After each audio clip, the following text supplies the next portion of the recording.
Health Department Health Officer Kristin Pluta and Senior Account Clerk Ashley Hobart. Welcome to the show. Thank you. So you brought someone that does so much work behind the scenes. Yes. Because there is so much work behind the scenes. So hilariously, yesterday afternoon, I was planning on coming on because we kind of somehow got breastfeeding awareness. It's Breastfeeding Awareness Month and it's Immunization Awareness Month. Okay. So we have 2 slots on the show, Breastfeeding Awareness for August, immunization. But somehow Breastfeeding Awareness Month ended up my speakers for that came last month. Yeah, so we already talked about it. So I had to come. So you're stuck with me without a real time. I mean, I can always talk about something amazing happening at the health department. But so I walked in Ashley's office because I walk in Ashley's office a lot. She's like directly across from me because, you know, the account clerk, all of our bills, all of our billing, all of that stuff, like that's her. Sounds like Ashley's very important to the operations. So I said, you want to go on JTV? Kind of as a joke.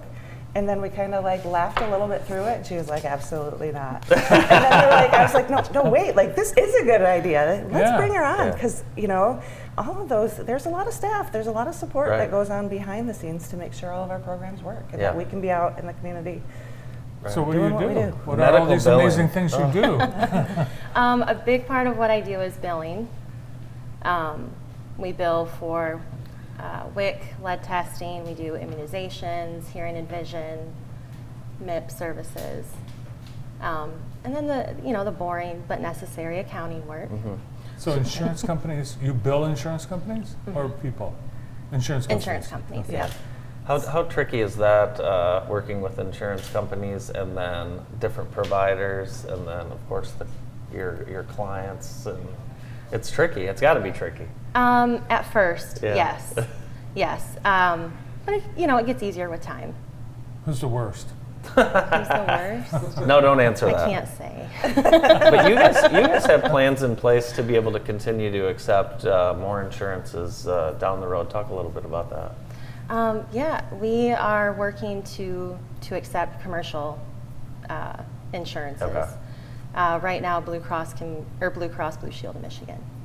So historically we've only been able to bill for Medicare and Medicaid services, and then of course we serve a whole uninsured population or underinsured population. But those Medicaid and Medicare, and then the managed care plans that are associated with. Right. But one of the things Matthew Budd and I started talking about a while ago was even just thinking about the county. The health department is part of the county. We can't even have our county employees come to the health department to get their flu shot or during COVID to have their COVID vaccine because we can't bill for it because they're insured by commercial providers. So we started talking. It had been investigated in the past. It's a big undertaking.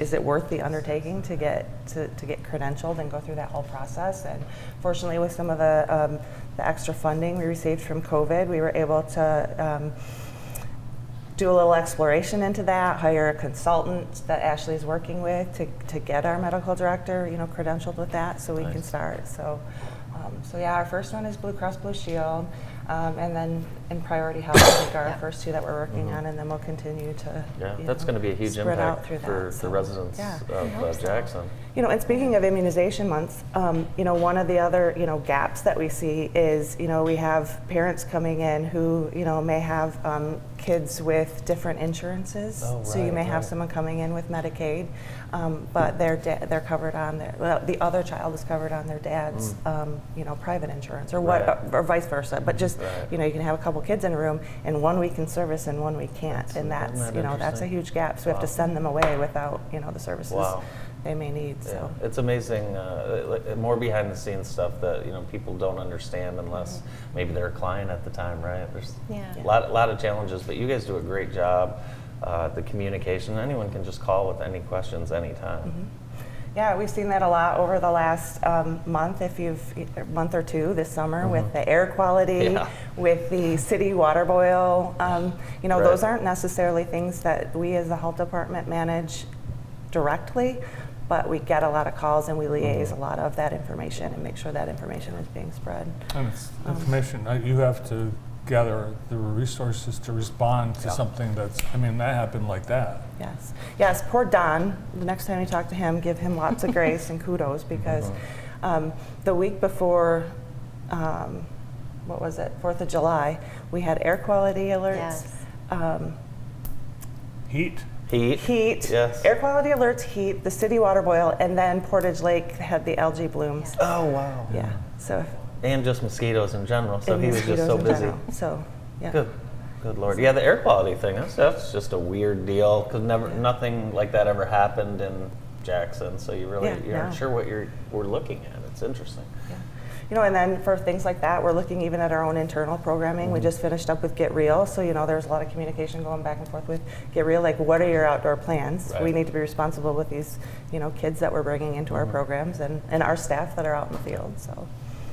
Yeah, so people might think clinical services are free, but it's through the insurance programs, and you take care of all of that. So people don't have to worry.